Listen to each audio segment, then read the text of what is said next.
Defense Secretary Lloyd Austin on Friday spoke with his Russian counterpart, the first such conversation between the two officials since the Kremlin's attack on Ukraine began in February, according to the Pentagon.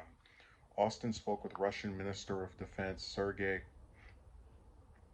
Shoigu by phone, where the Pentagon chief urged an immediate ceasefire in Ukraine and emphasized the importance of maintaining lines of communication, the Defense Department said in a statement. A senior defense official later told reporters that the call was initiated by Austin and lasted about an hour, with the tone characterized as professional.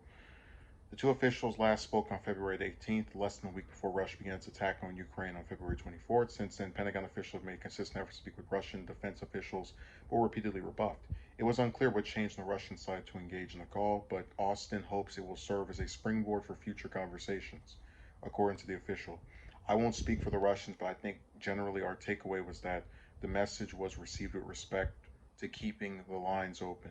However, Austin continues to have concerns about what's going on in Ukraine, and the call itself didn't specifically solve any acute issues or lead to a direct change in what the Russians are doing and what they're saying, the official said. So basically the call only was a thing that mattered because they haven't spoken in like 3 months. um, so here's what I think is really funny. He urged an immediate ceasefire in Ukraine. It's like, yeah, you're the first person to tell them to do that, and you're going to be the one that they'll listen to on this. And he emphasized the importance of maintaining lines of communication. Now that's funny because if maintaining lines of communication was so important, wouldn't you have tried to speak with him before 2 months had passed into this invasion by Russia? Because the article never mentions that, oh, Austin tried to contact the Russian Minister of Defense before and was rebuffed. They just say that U.S. officials were rebuffed by Russian counterparts. They don't specifically mention Austin. So as far as we're aware, and I can be corrected if I'm wrong, he never tried to get in contact with this man for the last two and almost 3 months.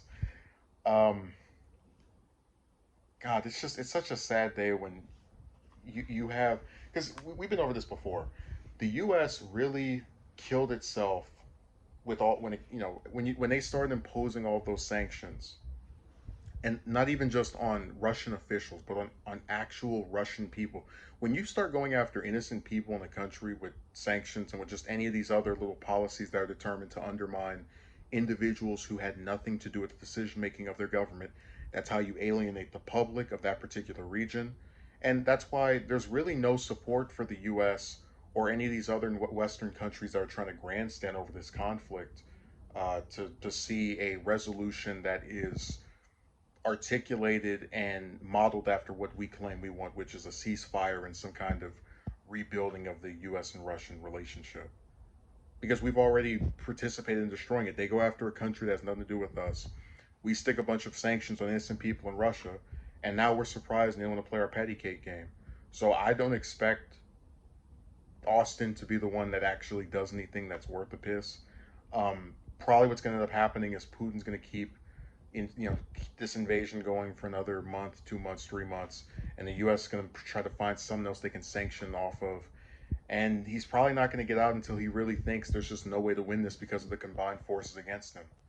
But I'm telling you, the U.S. has destroyed its relationship with Russia. You're going to see us in conflict with them probably for the next 20 or 30 years, especially if Putin stays in office, which will probably be the case. So